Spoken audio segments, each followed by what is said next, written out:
সবাইকে অভিনন্দন। আজকের পাঠ্য বিষয় নবম দশম শ্রেণীর গণিত, সপ্তম অধ্যায় সম্পাদ্য জ্যামিতি, অনুশীলনী 7-1 ঘ নাম্বার অঙ্ক। প্রশ্ন হচ্ছে, দুইটি কোণ 60 ডিগ্রি ও 45 ডিগ্রি এবং 45 ডিগ্রি কোণের বিপরীত বাহুর দৈর্ঘ্য দেওয়া আছে 5 সেন্টিমিটার। ত্রিভুজটি অঙ্কন করতে হবে।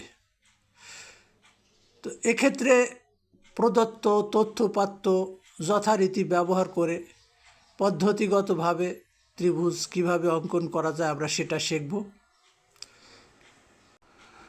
60 ডিগ্রি কোণ আমরা অঙ্কন করব ব্যাসার্ধের সমান বৃত্তচাপ নিয়ে, এবং ওই একই ব্যাসার্ধ বৃত্তচাপটি কর্তন করে যোগ করলে 60 ডিগ্রি কোণ পাওয়া যায়। এরপর 45 ডিগ্রি কোণ অঙ্কনের জন্য আমরা প্রথমে 90 ডিগ্রি কোণ অঙ্কন করব। 90 ডিগ্রিকে সমান 2 ভাগে ভাগ করে 45 ডিগ্রি কোণ পাওয়া যায়। তো 90 ডিগ্রি অঙ্কনের জন্য আমরা যে কোনো মাপের ব্যাসার্ধ এবং ওই মাপের ব্যাসার্ধকে 2 বিন্দুতে কর্তন করব। 90 ডিগ্রি কোণ অঙ্কন হয়েছে, এটাকে আমরা অর্ধেক করব। আমাদের যে তথ্যপাত্রগুলি দেওয়া আছে, 60 ডিগ্রি কোণ নাম দিলাম এক্স কোণ, এবং 45 ডিগ্রি কোণ যার নাম দিলাম ওয়াই কোণ, এবং একটি বাহু 45 ডিগ্রি কোণের বিপরীত বাহু দেওয়া আছে 5 সেন্টিমিটার, সেটাকে আমরা ধরে নিলাম এ। এবার ত্রিভুজটা অঙ্কন করব। প্রথমে আমরা একটা রশ্মি নেব, রশ্মিটার নাম বিডি। বিডি রশ্মি থেকে এর সমান করে 5 সেন্টিমিটার বিসি কেটে নেব। এখন বি বিন্দুতে 60 ডিগ্রি কোণের সমান করে, অর্থাৎ এক্স কোণ অঙ্কন করব আমরা সি বি এফ। আমরা সি বি এফ 60 ডিগ্রি কোণ অর্থাৎ এক্স কোণের সমান করে অঙ্কন করেছি। আমরা সি বিন্দুতেও ওই এক্স কোণের সমান করে ডিসিই অঙ্কন করেছি। এবার সি বিন্দুতে আরেকটি কোণ অঙ্কন করতে হবে ইসিজি 45 ডিগ্রি অর্থাৎ ওয়াই কোণের সমান করে অঙ্কন করতে হবে।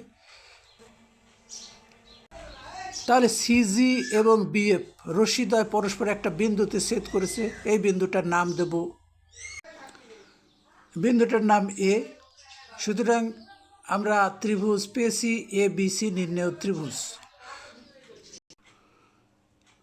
এ বিসি ত্রিভুজের বহিস্থ কোণ এসিডি।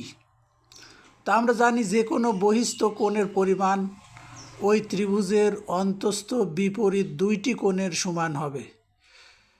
তো বহিস্থ কোণ আমরা দেখতে পাচ্ছি একটা ডিসিই মানে এক্স কোণ, আর একটা ইসিজি বা এ ইকুয়াল টু ওয়াই কোণ। সুতরাং এই কোণ দুইটি আমরা ত্রিভুজের মধ্যে দেখতে পাচ্ছি বি কোণ এক্স, সুতরাং এ কোণটা অবশ্যই ওয়াই কোণের সমান হবে, যেহেতু অন্তস্থ বিপরীত কোণ বহিস্থ কোণের সমান হয়।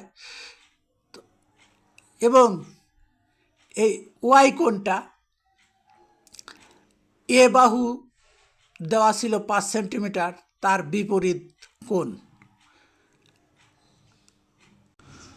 যেহেতু আমরা 45 ডিগ্রি কোণকে ওয়াই কোণ ধরেছিলাম, ঠিক ওয়াই কোণের বিপরীত বাহুই প্রদত্ত বিপরীত বাহু, যার দৈর্ঘ্য 5 সেন্টিমিটার। সুতরাং আমরা বলবো এ বিসি ত্রিভুজ অঙ্কন সঠিক হয়েছে এবং এ বিসি উদ্দিষ্ট ত্রিভুজ।